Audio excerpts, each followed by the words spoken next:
पत्रकार मित्रांचे मी या पत्र परिषदेमध्ये हार्दिक स्वागत करतो। आताच प्रस्तावित करत असताना पत्रकार आणि आपले सर्वांचे स्नेही राजेंद्र कांबळे त्यांना राज म्हणत असते, राजने सविस्तर या ठिकाणी प्रस्तावित भूमिका निश्चित केलेली आहे माझ्याविषयी।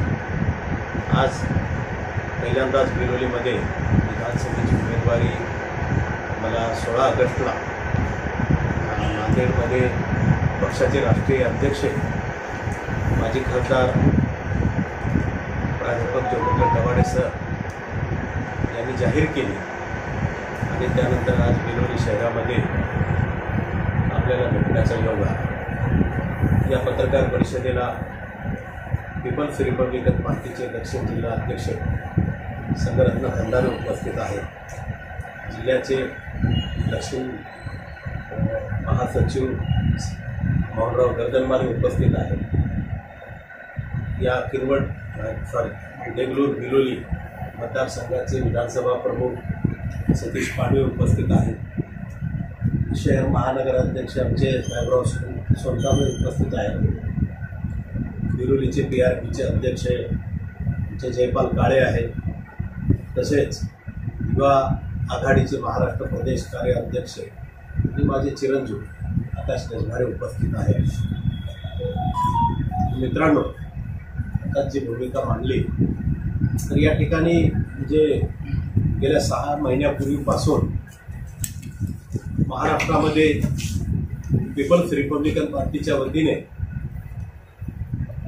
33 जागा महाराष्ट्रात लढवण्याचं ठरवलेलं आणि 33 जागेचे उमेदवार देखील पक्षाने निश्चित केले। त्यामध्ये देगलूर बिलोलीतून माझ्या नावाची घोषणा झाली। महाराष्ट्रामध्ये पीपल्स रिपब्लिकन पार्टीची युती बाळासाहेबांची शिवसेना राज्याचे मुख्यमंत्री एकनाथरावजी शिंदे यांच्यासोबत आहे। पर्यायाने आम्ही महायुतीचा घटक पक्ष आहोत आणि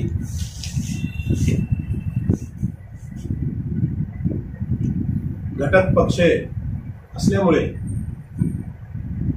जे पीपल्स रिपब्लिकन पार्टीने माननीय मुख्यमंत्री महोदयाकडे जर 33 जागा आम्ही लढणार आहोत असं सांगितलं, पण जर महायुतीमध्ये आम्हाला निश्चितपणे 5 जागा मिळाव्यात आणि त्या मोस्ट 5 मध्ये देगलूर बिलोलीचा समावेश आहे, तर युतीतून निश्चितपणे आम्हाला 5 जागा महाराष्ट्रात मिळतील अशी आम्हाला आशा आहे। आणि जर युतीमधून जागेचा जर विचार झाला नाही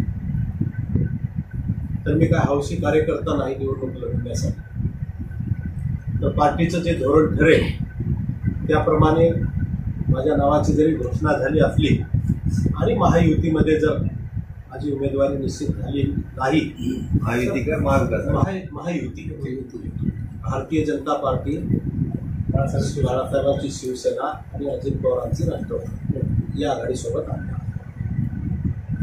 तर जर असा पर्याय पुढे आला आणि देगलूर बिलोली महायुती सोडलीच नाही तर मग पार्टीचे निर्णय घेईल, त्या निर्णयासोबत आम्ही सगळे राहणार। राजनी सांगितलं की 50 उमेदवार आतापर्यंत देगलूर बिलोलीमध्ये तयार झाले। महामानव डॉक्टर बाबासाहेब आंबेडकरांनी आपल्याला लोकशाही दिली आणि त्या लोकशाहीमध्ये प्रत्येकाला आपली उमेदवारी मागण्याचा अधिकार आहे, लढण्याचा अधिकार आहे, तर तो काय फार महत्त्वाचा विषय नाही। असं असलं तरी देगलूर बिलोली हा मतदारसंघ खऱ्या अर्थाने 3 राज्याची सीमा असलेला हा मतदारसंघ आहे आणि या मतदारसंघाचा म्हणावा तसा विकास झालेला नाही। आता मांजरा नदीचं पात्र असेल किंवा मन्याचं असेल, या सगळ्या सुजलाम सुफलाम भाग असताना या ठिकाणी ज्या गतीने विकास व्हायला पाहिजे तो विकास आपल्याला मुळात दिसत नाही। राजावरचा सीमेवरचा हा मतदारसंघ खरं तर विकासाने या ठिकाणी भरारी घ्यायला हवी होती, परंतु तसं आजपर्यंत झालं नाही। मला हेही म्हणायचं नाही की आजपर्यंत ज्या आमदार खासदार ज्यांनी काही काम केलं त्यांच्या परीने त्यांनी काम केलेलंच आहे, परंतु योगायोगाने रात्र काम करण्याचं माझ्या मनात आहे आणि तशी माझी मनाची तयारी आहे। आता सगळे आमदार खासदार निवडून आलेले सगळ्यांचेच घरे शहरामध्ये आहेत आणि आपल्या सगळ्यांना माहीत आहे। जरी गाव त्यांचं या मतदारसंघात असले किंवा बांधीवर असले तरी गाव त्यांचे सगळ्यांचे घरे शहरातच आहे। म्हणून गुलाम नबी आझाद सारखा माणूस असं काही नाही आणि म्हणून गेल्या 35 वर्षापासून फुले शाहू आंबेडकरी विचाराचा मी कार्यकर्ता आहे आणि आपल्याला अनेकांना ज्ञात असेलच की मी हवेमध्ये म्हणजे भरारी घेणारा माणूस नाही, मी जमिनीवर पाय ठेवून काम करणारा एक सामान्य कार्यकर्ता आहे आणि माझ्यासारख्या सामान्य कार्यकर्त्याला जर ही संधी मिळाली तर निश्चितपणे या देगलूर बिलोली मतदारसंघाच्या विकासाचा कायापालट निश्चितपणे पासून केलेला आहे। बॅनर पोस्टरवर माझा भर राहणार नाही। बॅनरवर पोस्टरवर जर राहिलं तर माणूस जास्त खर्च केला की बॅनरवरच राहतो, तर मी माणसापर्यंत पोहोचण्याची माझी तयारी आहे। गावागावापर्यंत सगळ्यांना सोबत घेऊन मी जरी निळ्या झेंड्यात खाली माझा जन्म झाला आणि निळ्या झेंडा जरी मी खांद्यावर घेऊन फिरत असलो तरी आजपर्यंत बहुजन समाजाचा कोणताही कार्यक्रम असो, इव्हन जो ब्राह्मण समाज आहे, जो फुले शाहू आंबेडकरी छत्रपती शिवरायांच्या विचारांना मानण्याकडे आम्ही पाहिलं पाहिजे। हा दृष्टिकोन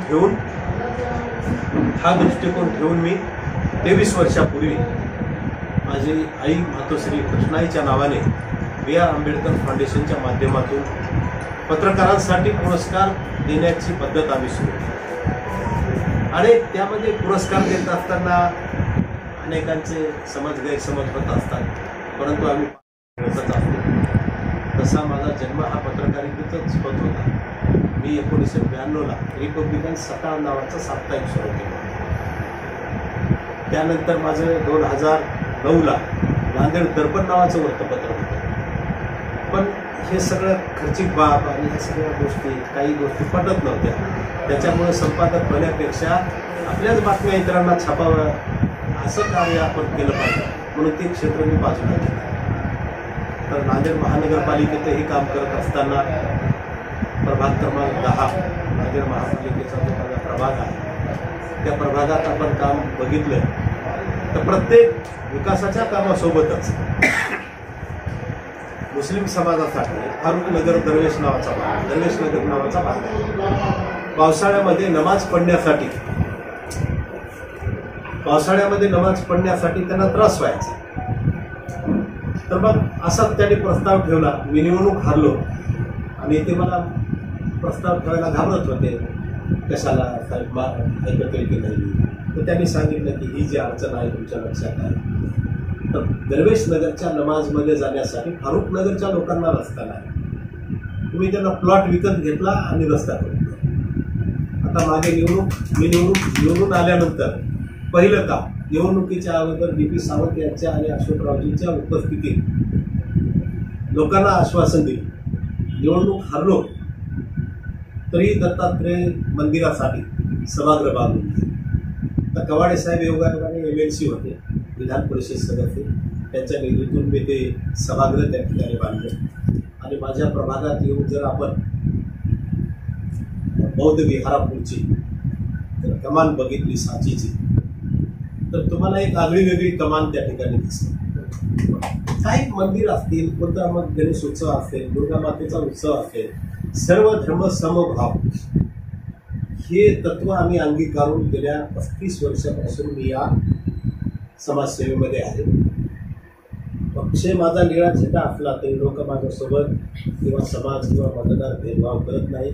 माणूस आपला आहे, कामाचा आहे, ही एक ओळख मी या 35 वर्षात निर्माण केलेली आहे आणि म्हणून माझ्या सर्व विरोधी येथील पत्रकार मित्रांना सगळे आता तुम्ही काही परिचयाचे आहेत जवळपास परिचयाचेच आहात सगळ्यांना अशी विनंती आहे की पक्षाच्या वतीने जी काही प्रचार यंत्रणा आमची पुढे चालेल तेव्हा आपण आमच्या सामान्यातला सामान्य पक्ष असलेला पीपल्स रिपब्लिकन पार्टीला आपण या सगळ्या मोठ्या प्रवाहामध्ये आम्हालाही प्रचार यंत्रणेमध्ये आम्हालाही संधी द्यावी आम्हालाही आमच्या बातम्या छापून येण्यासाठी आपण सहकार्य करावं असे आपल्या सर्वांना मी विनंती करतो आणि आपले काही प्रश्न असतील विचार हो महायुतीचा घटक म्हणून जे काही तुम्ही त्यांच्यासोबत राहणार आहे त्याच्यामध्ये 5 जागा जे तुम्ही आता मागायला त्यामध्ये देगलूरला प्राधान्य आहे यदाकदाचित जर समजा देगलूरचं जर समजा काही मिळणार गेलं आमची तर तुम्हाला सदिच्छा शुभेच्छा अशा आहेत की तुमच्यासारखं एक नेतृत्व या दिलेली तालुक्यासाठी देगलूर भागासाठी लाभावं त्या आमची सगळ्यांची म्हणजे शुभेच्छाही आहेत सदिच्छाही राहतील जर समजा जर नाही झालं तर काय पार्टीचा निर्णयाशी सहमत होऊन त्याच्यामध्ये बाकी कुठल्याही गोष्टी आपण आता करायचं नाही अपक्ष नाही किंवा मग पार्टीचा स्वतंत्र उमेदवार मनाचा निर्णय अजिबात होणार नाही पक्ष धोरण जे ठरेल त्यानुसार व्यक्तीपेक्षा आता पक्ष सनदी अधिकारी रिटायर झालेले सेवानिवृत्त झालेले सनदी अधिकाऱ्यांनाच या मतदारसंघामध्ये खूप मोठी आशा पल्लवी करून ठेवली आहे तर या बाबतीमध्ये आपण कसे बघता काय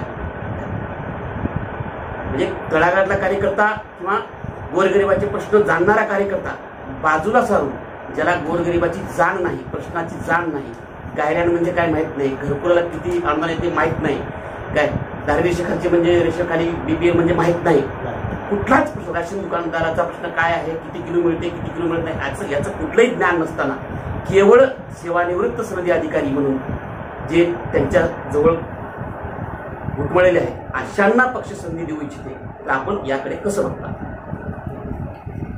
एखादा जर सिटिंग अधिकारी असेल आणि त्याच्याकडे विजन असेल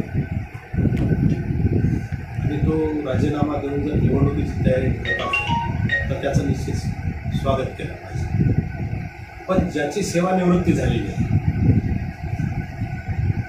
आणि परिपूर्ण आपल्या आयुष्याचा पूर्ण त्यांनी फायदा उचलला आणि आता नंतर या क्षेत्रात येऊन काहीतरी करायची त्याची धडपड असेल परंतु पदावर असताना त्यांनी किती गोरगरिबांचे प्रश्न सोडवले हे अत्यंत महत्त्वाचं आहे त्याचं विश्लेषण किंवा आत्मपरीक्षण स्वतः उमेदवारीरित्या करावं आणि विश्लेषण समाजातल्या बुद्धिजीवी लोकांनी करावं आणि निवडणूक लढवण्याचा अधिकार तर प्रत्येकाला आहे किंवा वाली पण बोले भेटतात तर ते आत्मपरीक्षण स्वतः त्यांनी करण्याचे आणि अनेक असे उदाहरणं आहेत की लक्ष्मीनारायण सारखा SP आपल्या नांदेडला होता तो निवडणूक हारला कलकत्त्याचा म्हणजे पोलीस महानिरीक्षक पदावरचा अधिकारी निवडणूक हारला महाराष्ट्रामध्ये अनेक सनदी अधिकारी निवडणूक हारलेले आहेत दुर्मिळ एखादा श्यामसुंदर शिंदे सारखा अधिकारी त्याची पार्श्वभूमी आपल्या सगळ्यांना माहीत नाही सगळ्या गोष्टी आहेत तर ते आले परंतु सनदी अधिकारी ही पराभूतच झाली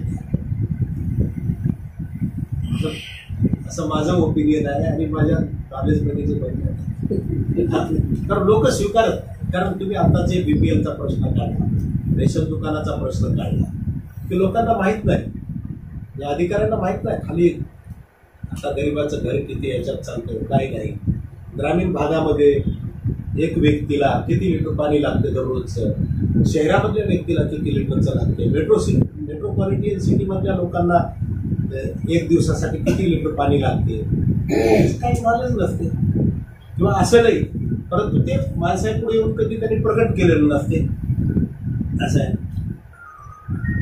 आम्हाला जेवढं ग्रामीण भागामध्ये दिवसभर फरक आहे म्हणून ज्याची ग्रामीण भागासोबत ज्याची नाळ आहे तसं नाळ असलेला माणूस इथून निवडून गेला पाहिजे मागच्या वेळेस आपण काटुरकरला संधी दिली, त्यांच्या वडिलांना दिली, त्याच्या अगोदर मग साबणे साहेब असतील, तिकडून घाटे साहेब असतील, हे सगळे आजपर्यंत आले.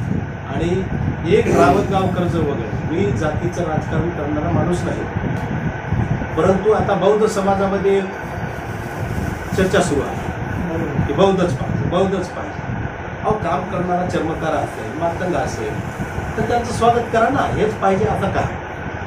तर मी त्या विचाराचा माणूस नाही, परंतु जर संधी मिळाली, समजा बौद्ध म्हणून कोणाला तिकीट मिळालं, चांगला निवडून देणाऱ्या पार्टीचं, तर त्यांनी मग क्रांती घडवायला पाहिजे.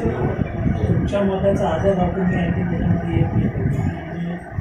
बरोबर आहे की म्हणजे पण बौद्ध याच्यासाठी हे मतदारसंघ आरक्षित असताना त्या समाजातल्या लोकांना आजपर्यंत डावलण्यात चालले ही दुसरी बाजू आहे ना कुठल्याही राजकीय पक्षाकडून. 5 वर्ष यांना 5 वर्ष रोटेशन पद्धतीनं जर दिली, त्याला अनुसरून आता चंद्रकांत सरच्या प्रश्नाला अनुसरून गेले अनेक वर्ष जेव्हा लोकशाही सुरू झाली तेव्हापासून ते आजपर्यंत म्हणजे रिझर्वेशन मतदारसंघ असताना सुद्धा प्रस्थापिताच्या मुठीतून हा मतदारपेच सुटत नाही, मतदारसंघ सुटत नाही. याबाबत आपलं काय म्हणतं? खूप छान प्रश्न आहे. प्रस्थापितासोबतच लाचारी शोकारो काम करण्याची त्याची पात्रता आहे, असे माणसं करतात आणि अशा माणसांना मग रस्त्यात वगैरे सगळ्या गोष्टी मिळतात. परंतु प्रभावी जे स्वतः प्रभावी नेतृत्व आहे, तो जर सामान्य समाजातून कार्यकर्ता म्हणून उदयास येत असेल तर त्यांना लोकांनी स्वीकारायला तेवढी मानसिकता लोकांची पाहिजे. आता उमेदवाराला असं वाटतं की बा मी याची मदत घेतली तर माझा मार्ग सुखकर आहे, तर ते सामान्य लोकांना भेटण्याची आग्रह जिल्ह्यात थोडीशी आपल्या मतदारसंघात जास्तीची आपल्याला वाटत सगळीकडे